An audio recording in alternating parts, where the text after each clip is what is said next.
Pleasant day to everyone. So this is your friendly professor for your contemporary world class. So I hope this video find you all in good health and you are always safe and you're in good spirits. So for today we will be talking about the global food security.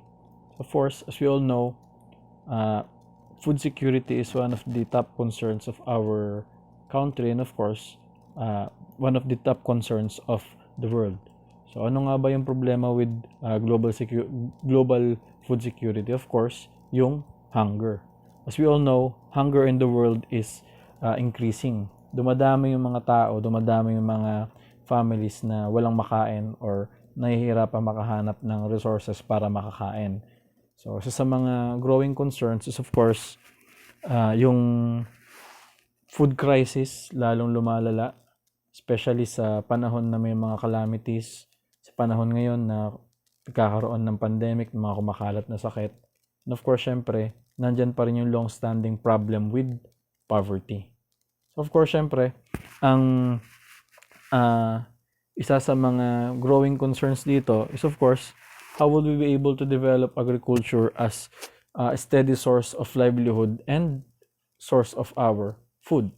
So ngayon, titignan natin dito sa topic na to, ano-ano ba yung mga challenges at mga kailangan gawin in order for us to combat or for us to ensure yung ating food security. So, kung titignan natin dito, yung trends sa hunger, pataas ang pataas. So, billions of people are already experiencing hunger all throughout the globe. Not just here in the Philippines, but also in many parts of Africa, in Latin America, and of course, dun sa mga nakakaranas ng poverty, and dun sa mga tinatawag natin na nasa Global South. So, kung titignan natin, isa sa mga nakakapekto sa pagtaas ng hunger is of course the increase of food prices. So syempre, sa economics, di natin maiwasan yung pagtaas ng prices because of course due to inflation, which is of course part ng isang growing or isang developing economy. But the problem is not everyone can adjust and not everyone can simply say na, uy, kaya natin bumili ng pagkain kahit pa tumataas yung presyo ng mga to. And of course, yung mga households, hindi naman nila kayang adjust or sabayan yung pagtaas ng prices because of course, the more na tumataas ang presyo ng pagkain, the more na mas bumababa yung capacity ng mga households para makabili ng mga pagkain. Of course, this become a global concern and there are a lot of people na nagugutom. And kung titignan natin sa statistics, around 800 million are experiencing hunger for the past 40 years. So, hindi yan bumababa. Tumataas pa lalo. And of course, syempre, sa pagtaas ng presyo ng mga bilihin, hindi talaga may iwasan yung pagdami ng mga tao na nagugutom. So now, how will we be able to feed the world? So, inisip nila, paano ba mapapakain lahat ng mga nagugutom by 2050? So, titignan natin, from our previous lesson, napag-usapan natin, isa sa mga malaking problema ng population growth is of course on how to accommodate, on how to feed those people. Lalo na yung mga tao na wala namang pambili ng pagkain pero malalaki ang number of members ng kanilang family. So of course, isa yan sa mga kailangan masolusyonan ng ating government, ng ating mga experts on how to make sure that every people will not be left out and may makakain. So ngayon, ang lumalaking problema natin, of course, is yung ating population. As I have said from our previous lesson, the more na mas malaki ang ating population, the more na mas malaki ang kailangan kainin na resources at i-consume na resources at i-produce na resources. And of course, syempre, in the end, nagkakaroon ng environmental impact. So, isa yan sa mga growing concerns ang population growth na may kinalaman sa global food security. Of course, syempre, nandyan din yung income growth. Malaking factor yan. Ang laging tinatanong dyan, lahat ba ng tao, despite sa pagtaas ng presyo ng bilihin, is kaya ba nilang sabayan yung pagtaas ng presyo? May pambili pa rin ba sila ng pagkain despite sa pagtaas ng presyo ng kanilang mga bilihin pero hindi naman tumataas yung sahod? So that is one of the areas of concern in terms of the affordability of food prices. So yan, makikita natin dito gaano ba karami yung mga kailangan ma-produce by 2050. So now, isa sa mga kailangan din of course, aside from the food, is of course yung water. Because of course, many agricultural products depend on water supply. So ngayon, makikita natin, according sa mga iba't ibang studies, in a matter of 10 to 20 years, the source of potable water or clean water will be one of our concerns dahil sa paglaki ng population, sa environmental degradation, lumalaki yung shortages, yung pangailangan natin sa tubig. So, ngayon, titingnan natin. May 5 challenges na kailangan natin magawa upang ma-resolve yung problem with hunger. So, ano-ano yung mga yan? So, unang-una, yung yields challenge. When we talk about yields, ito yung dami ng mga products na pwede nating makuha sa pagtatanim, sa pagpo-produce ng mga iba't ibang agricultural products. So, makikita natin dito, kailangan na ma-intensify at makagawa ng paraan on how to increase our food yields, our agricultural output. Yan sa mga challenges. So, syempre, of course, paano natin ma-increase yung ating yields? We need to develop different forms of technology. So, kaya makikita natin, very important ang tinatawag natin na research and development. Hindi yan isang piraso lang ng papel na ipe-present sa isang panel, tas wala na. Ang research and development, particularly sa agriculture, napakahalaga kasi matutulungan yan yung ating mga farmers na magkaroon ng mas magagandang seeds, mas magaganda ng mga tanim na magpuproduce pa na mas marami pang pagkain. So, nakasalalay sa research and development yung pag-produce ng panibagong technology para mas mapaganda pa yung ating agricultural sector. Diba? So, kaya kung titignan natin yung research and development, very important yan. Hindi lang sa science, kundi pati na rin sa agriculture dahil nakadepende yan sa kung paano bibigyan ng pansin ng government yung research and development ng ating agricultural sector para ma-address yung need para sa pagpapataas ng ating production. So next one, of course, yung climate challenge, yung climate change. So of course, naranasan natin yung climate change, nagaganap na sa mga nagdaang bagyo. Napakahirap, especially dito sa Pilipinas. Every year, we are always experiencing strong typhoons, strong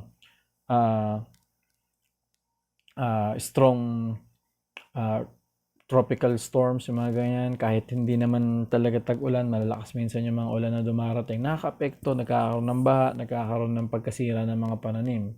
And of course, pagka naman tag-tuyot, naka-experience tayo ng El Nino. Diba? So, malaki yung challenge niyan. Paano ba natin ma-mitigate or mapababa yung epekto ng climate change sa atin? So, yan sa mga nakaka-apekto sa ating food security. So, kailangan ang tinitignan dito, yung bansa natin or yung iba pang mga developing countries should be able to develop some form of resilience against climate change. So, of course, syempre, gaya na nasabi ko, kailangan talaga ng research and development. Very important ang research and development sa food security. Hindi lang yung pag-secure ng maraming pagkain kasi kung walang research and development, walang magagawa na kahit anong paraan upang makita ano ba talaga yung problema, ano ba yung kailangan natin na gawin, ano ba yung kailangan technology na may produce at paano ma-distribute sa ating mga agricultural sectors para maparami yung kanilang products. So, very important sa mga iba't ibang challenges na nandito is of course yung research and development. Kaya makikita natin sa pagkasira ng ating environment, sa pagtaas ng population growth, kailangan pa rin natin mag-research kung paano ba natin magagawa ng paraan yung mga yan. Kung ano ba yung mga kailangan ng mga iba't ibang bansa na adjustments na gawin. So of course, part pa rin ng research yan. Kaya very important ang research and development class sa gawa ng mga paraan as part of the solution. So, I hope you are still able to follow. So, ayan. Biofuels challenge. Of course, malaki yung impact ng biofuels sa pagpaproduce natin ng ng fuels, and instead of ganito kasi yun, instead of producing yung food, mas nauuwi pa sa paggawa ng fuel. So, ngayon, ang tanong, bakit tumataas yung demand for biofuels? Of course, syempre, dumadami yung mga tao na gumagamit ng sasakyan. So, may mga bansa na mataas yung marami yung mga tao na gumagamit ng sasakyan. So, therefore, they need biofuels, so yung paggamit ng iba't ibang fuels. So, since mataas ang demand for that, naapektuhan yung products na yung production ng ating food supply, dahil imbes na pagkain ang gagawin, nauuwi sa paggawa ng fuels. Okay? So, Agricultural Transformation Challenge, ayan.